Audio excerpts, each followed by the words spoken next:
Well, the left dreams of a world without the Second Amendment. We've got to repeal that because we have to do something. But I wonder if any of them have actually stopped to consider what that world actually looks like. Well, it just so happens that we don't need to have a crystal ball. We don't have to have Doc Brown's DeLorean. All we have to do is read. You want a glimpse of a post-Second Amendment progressive utopia, what it would look like? Well, let's look across the Atlantic. If you find yourself somewhere in London anytime soon, just flip on the TV. You might see a public service announcement discussing the dangerous rise of teen knife attacks. The government has launched a $1.6 million ad campaign in a Hail Mary to try to stop 10 to 21-year-olds from stabbing each other to death. Knife attacks apparently are now out of control in England. The murder rate in London is now higher than that of New York City.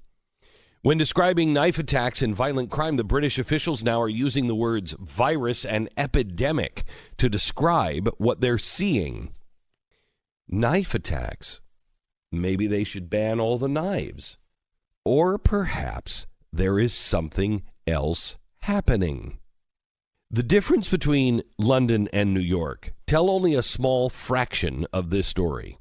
While the amount of firearms continue to rise in the United States, violent crime in the United States is actually going down. Our overall violent crime rate is down nearly 1%. Rape is down 2%. Robbery down 2%. Aggravated assault, property crime, burglary, theft, and even arson are all down multiple percentage points. Now, the left wants to take firearms away, even though crime and violent crime is on the escalator heading down. Now, let's go across and look at England and Wales. Our cousins over there outlawed guns back in the late 90s following a school shooting and cries of, "We've got to do something." Violent crime and sex offenses are now hitting catastrophic levels. Listen to the increase from just the past year. Robbery is up 29%. Sex offenses are up 23%. Knife attacks and violent crime are up over 21%. Guns are impossible to get in the UK. They have been banned. But that didn't stop nearly 7,000 crimes committed last year with a firearm. But the one thing that is certain, guns are harder to find. But if that's true, how come the bad guys are committing violent crimes in record numbers using guns? Last year, over 37,000 crimes involving knives took place in England and Wales alone. 37,000.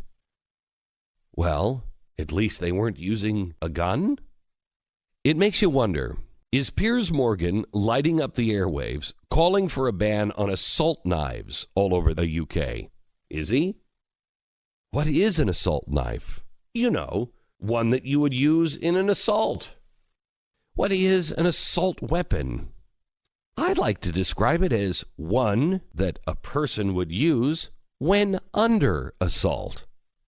Is everyone in the UK blaming knives for the rise in crime?